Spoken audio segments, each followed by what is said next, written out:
You know, the Dimes dive was really something that kind of captivated the entire NFL. This guy, you know, he was in New York, didn't pan out. Everybody threw a lot of shots. Then he goes to Minnesota. Then he's a free agent. Minnesota wants to keep him there. The Colts obviously need a quarterback. He'll come into a quarterback competition. How's everybody feel about it? No, we don't want it. He's going to win the quarterback competition pretty handily. How does everybody feel about it? Oh, we still don't know. We need a full change. Then he goes in, what? Best team in football. Ladies and gentlemen, the quarterback of the Indianapolis Colts, Danny Dimes. What's up, boys? How we doing? Hey, congrats on another win. Okay, you didn't do shit, but congrats on another win. Appreciate it. I know it's middle of season. We got a lot of football left. I know that's what you're going to say. But at this moment, with where you're sitting and how you guys have performed, could you have imagined this whenever you got here in the offseason, the team being this good? I think when I sat down with you for dinner with Mr. Berg, you said, hey, we got a lot of good guys. You liked the roster immediately. Did you see this potentially being the case? And why has it worked out so good, do you think, at this point?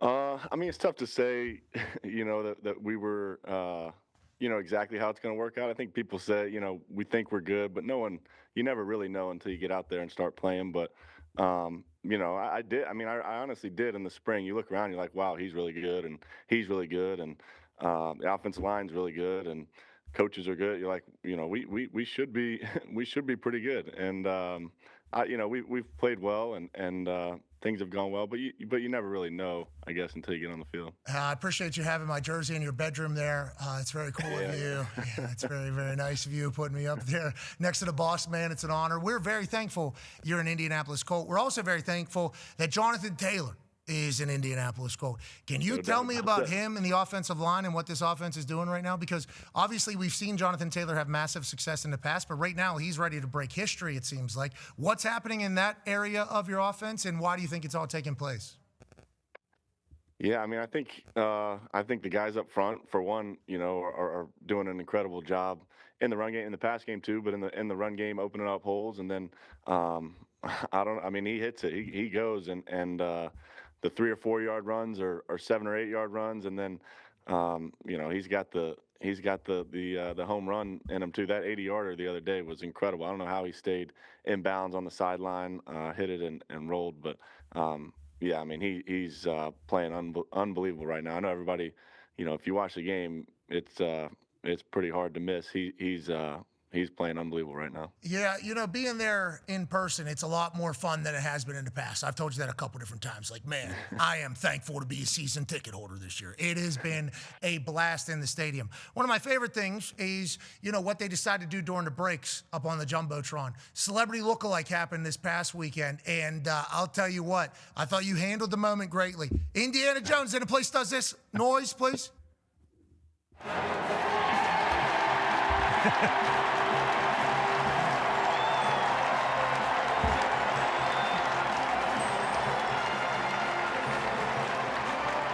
Okay, you saw it. Okay, I saw you fighting back a little blush as I was watching in real life, and then it seemed like you looked at yourself, you thought yourself, oh, stay focused, stay locked in. This is like second quarter, I think. This is still very much in the middle of the game. How was this moment? Did you see yourself, and what was your immediate reaction? Like, oh shit, look busy. Is that? Did I nail it? Pretty much, yeah. I mean, I saw it. I tried to play it off like I didn't see it, but I saw it, and then, you know, that's always the moment. Like, you know, the camera's on you, everybody's looking at you. Act like you're doing something you'd be doing if you didn't know. Yeah. I'm working out. Yeah, quarterback. Let me warm up my arm. Yeah. What else? That's how has it been though, dude? You're a hero here. You are a hero here. I texted you that maybe 2 weeks ago. Like, hey, Daniel Jones could be governor of Indiana right now, could be mayor of the city, could literally be anything. How is it being, like, you know, beloved by your fan? Like, this place loves you. Can you feel that? How has it been experiencing that? And do you ever talk about it with the team about how much the city has rallied and the state has rallied around the squad? Yeah. I mean, you can definitely sense it. I think just how, you know, how energetic the city is for it, and the support we have here it's been a lot of fun. You know, I really enjoyed being here and being you know, with this team. But yeah, like you said, the city, I think the people here are awesome. You know, we've talked about it's a sports town, and people here love love the Colts, love the Pacers, love the Fever, love sports. So it's been fun to feel that for sure. Yeah, well, we're lucky you're here, brother. We're enjoying the hell out of the run, honestly. And that game against the Titans, I don't know if you know this, Colts favored by 14.5 or whatever. Colts fans scared to death. It's like, oh, no, here we go. Because we have, like, PTSD of times where, like, okay, the team isn't, like, all the way ready to go. Very good team, but not, like, completely locked in. It's been awesome to watch you guys continue to grow through this entire journey. B.A. has a question for you, Danny. Yeah, Dan, I saw you up close and personal on your first win down in Tampa. And now, what switch flipped the switch for you? Is it coaching, system, offensive line? Because you are playing the best football I've ever seen you play.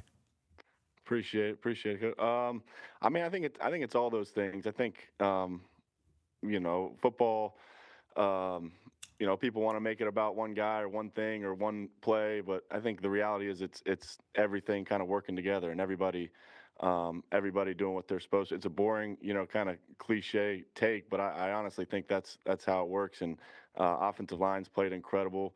I think the coach, the scheme, I think the game planning and the scheme we have week in and week out, is really, really good. I mean, guys are open, receivers getting open, and then Jonathan Taylor's doing an incredible job. So, I mean, I think just everything's kind of working together, and we know we still got stuff to clean up, but I think that's when that's when guys are at their best, is when everyone's kind of doing their job. Your wide receivers are special too. It's like, they were talking about with the Packers, and I think they were talking about with the Bills. It's like, well, who's the number one? There needs to be a number one. It's like, we got dudes all over the place. Like you got dudes all over, and none of them seemingly diva, prima donna, asking, expecting. Just everybody goes for it. Like this catch is one of the nastiest catches of all time. I mean, incredible catch. Pass interference for sure. Incredible. Did you know he caught it? You thought it was just PI, or did you know he caught it immediately?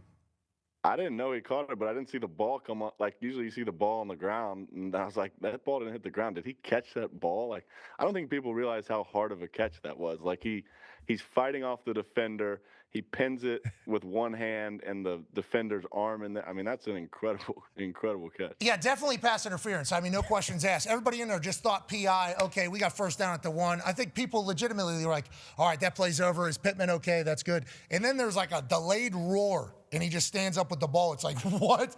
How the hell did you do that? And Pittman makes those plays all the time. Josh Downs and you getting on the same page. Obviously, Alec Pierce, I've learned of him even more over the last couple weeks. Heard great things coming out of the Halloween party about Alec Pierce. So I am all aboard Alec Pierce being an absolute dog for the squad as well. And then you guys have a tight end, okay? And I don't know where this Sasquatch came from in this entirety, but what an animal. Go ahead, Ty. Yeah, Danny, I think going back to like the draft process and then the draft especially, like we were all shocked that Tyler Warren fell to where he did, just falling right into you guys' laps. At what point did you know, like, oh, wow, like this guy's different. He might be special. And obviously, Pat talked about how many weapons you have and everything's working, but how nice is it having a safety valve like this guy where you can just dump it down to him and he's liable to, go 40 yards for a touchdown or pick up a third, a long conversion on third down? Like, how impressed have you been with Tyler Warren? Yeah, I've been extremely impressed with him. I think when he got here in the spring, I mean, you could sense just like his savviness and feel for getting open and just kind of being an instinctive football player. But then, getting on the field and playing with him and live action, a lot of these plays that I think he makes just look easy, where he knows where everybody is. He makes a tough catch. He, makes a cut and gets an extra 7 or 8 yards. Like, I mean, he's just like he does the like instinctive thing that you would hope someone does really naturally, I feel like. And I don't know, he's just he's tough as shit. He's a real good football player. Yeah, see, his head up, we think, is potentially the densest and the thickest that there's ever been made, because we saw him against Notre Dame hit his head off the ground right in front of us. Oh. He put a dent in the ground and it was frozen. His head, boom, and he just hopped right back. We thought he was dead. I still get headaches from it. Yeah, I just got a headache thinking about that. I mean, his head, we saw it in person, so it was like, Oh my God! And it was frozen, and he just hopped right back up, tossed the ball. It was like, I think he got a carry on the next play. yeah, he lined up on. I think he did a dive. I think he did a tush push immediately afterwards. Just got punched in the head. The guy's an absolute animal. You got a lot of them out there now. How can you manage an offense that has all these different weapons? How can you create space for everybody to be able to get the rock? How can you just dominate seemingly everybody? Well, there's a coach that we got that was brought in to be the head coach because he was an offensive guru. Seems like you and him have hit it off well. Go ahead, Tone. Yeah, Mr. Jones, you were talking about the game plan and the scheme earlier. I'm trying to be respectful, okay? And I wanted to ask about how your relationship with Shane Steichen has been since you came over to the Colts, and then how it is now, and how more collaborative and how much more insight you have into the game plan each week. And I noticed you guys haven't had a bye yet, so if you wanted to sit out this upcoming weekend, just get like an early little rest, that's something you can think about doing as well. No. This is a big one. This is a big one this week. Yeah, don't listen to him, Dimes. Don't listen to him. That's a Steelers That's Mr. fan. Jones, by the way. Have a little respect. Mr. Jones and me. Go ahead, Danny. Sorry, brother. Good track.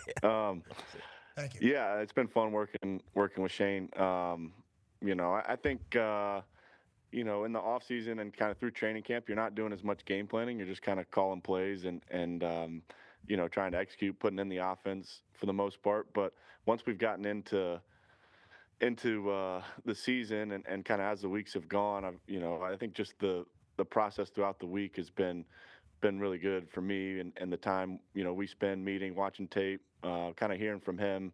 He's real detailed on how he expects to call the game, how he wants me to kind of play the game, certain situations, where we are on the field, down and distance, kind of what's been happening. And he's very, very detailed, has all that, stuff planned out and kind of in his head. And that stuff he communicates with me. And I think just, that helps me, especially when we get to like Friday and Saturday and you're watching, the last little bit of tape and you're reminding the receivers certain little things here and there. I think that communication has been really helpful for me. Tell me about what he's saying to you or calling to you through the headset for every play, because we hear him mic'd up. And is he saying to you the same thing he's saying, Mike? Oh, look at this. This is going to be a touchdown. Okay, we're going to run. Okay, look, we've seen him mic'd up every play. I don't know if you know how confident he is in every single play you guys run. Every single one. Oh, look at this. Look at this. This is going to be a touch. Look at this. This is going to be a touchdown. We're about to score this thing. Watch this thing. Yep. Touchdown. Yep. Is that what he's calling plays? He doesn't give me that in the headset as much, but he will, like, when we're talking about something on the sideline, it'll be like, all right, well, I'm going to call this one. It'll probably go for 20, and then when we get the ball on the 20, we'll probably call this one. We'll probably score there, but if we don't score, like, we'll call this play, and then we'll definitely score. So it's all very, very positive. Every play is going to be 15, 20-yarder, and then the next one's going to be a 15, 20-yarder. That's awesome. Is that how you think? Is that how you have thought about the game before? Like, has this been a nice change of pace almost with how he kind of talks about it to you? Do you feel like you two kind of gel well when it comes to that perspective? Yeah, I mean, I honestly haven't. I probably haven't had that positive of a mindset myself, but it's helpful. I mean, when you have that much confidence and that much optimism, belief, I think that helps me. It helps the whole team, I think, and everybody can sense that.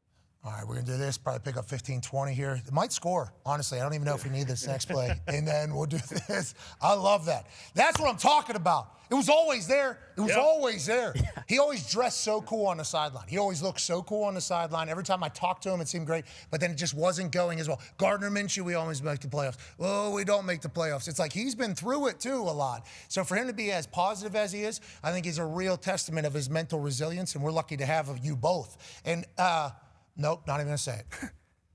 We want you to sign a 10-year contract here. Let's. I'm not going to do any public negotiating on behalf of the Big Three. Okay, the Big Three certainly understand that, but we are very lucky to have you both in our city. You need to know that. Go ahead, Com, man. Yeah, some good negotiating for you, Dimes, will be the thousands of kids dressing up as you on Halloween on Friday across Indiana. But True. What about the relationship with the O-line? Have you been taking them to dinners? Has JT been helping them out a little bit? And what is Quentin Nelson like as a leader? Because it feels as though all of us have kind of seen a different Quentin Nelson that we, have grown accustomed to. With the departure of Ryan Kelly and Will Fries, he seems to be taking more of a vocal role this year. Yeah, he's a stud for sure. I haven't taken him to dinner yet. We do a little Monday Night Football. Last night we had the Halloween party. But we got. Oh, really? What was the attendance? O-line. What was attendance? What was attendance percentage? Pretty strong. I don't know. I wasn't marking everybody. It's pretty strong though. I'd say pretty much everybody was there. I like that. These are all good things. Yeah. You guys are drinking water at these things, obviously. A lot of water and maybe some. Some Gatorades and. Okay, so we did a little mixed drinks and beers. Okay, I like that. Couple pops. That's what I just heard there. We got waters and Gatorades. Got it. I like that. This is good. This is good for team. BA, this is good. Blue Gatorade and vodka is perfect. Okay. Okay. Sorry, going back to you, Dime. Sorry about it. Talk about the O-line. Yeah, no, Quentin's a stud, and yeah, the leadership he has in that room and how they all kind of work together. I think that goes a long way. I mean, Quentin, all those guys have an extremely high standard for themselves and the group, and Quentin will let you know if it's not good enough, or if someone's not doing the right thing. He's pretty quick to let someone know and hold everybody accountable, and he holds himself accountable first, and I think that goes a long way with the O-line. It goes a long way with the whole team, I think. So yeah, it means a lot. You guys got a special group, man. It's been fun to watch you guys. Let's talk about the defense. Obviously, we have to because Lou you didn't know what it was like before Lou got there. You didn't know what it was like before Cam Bynum's got there, who is seemingly beloved by everybody. Moody should be back here soon after the pregame. Hey. I don't know. You guys, we need to get better at that going forward. But can you tell me about the defensive side of the ball and the vibes and energy over there? Because obviously, if we want to go where we want to go, defense is going to have to win games. And feels like we have the guys to do it. Do you agree with that? For sure, yeah. I think they've been playing at a really high level. Lou does a great job. He's a smart guy, smart coach. The scheme that they run and week in and week out, the game plan stuff they have is good. We see it a little bit in practice. We do a period against the defense Thursdays, and there's always some funky stuff in there. So he does a really good job. Those guys are playing well. Pass rush, the guys in the back end are all playing well, and I think we feed off that energy on offense, seeing those guys make stops, make big plays, sacks, turnovers. That's been huge for us. Why don't you let Rigoberto punt full field a couple times? Let the guy build his average. Every time he goes out there, he hits a perfect ball. Yeah. Rigo's batting 1,000 right now. He actually is, Danny. Is he? Yes. Is that a stat? That's an official stat. I'll give it out because I'm actually watching them. Because I've been on a couple offenses that were very successful, So you're getting a fifth of the amount of punts of everybody else. But what that means is everybody's like, well, you don't really have to do much. It's like, of course I don't. But every punt means if I shank one, our average is screwed for 2 months with the way this offense is basically going. So like every punt matters for Rigo, and he's been batting 1,000. I think he has been. It's amazing. I love Rigoberto. Love Badgley too. Love him stepping in. Obviously didn't enjoy the injury that took place to our guy Spencer. He'll be back stronger than ever. And we see your hat, and it feels like it's been a big part of the story.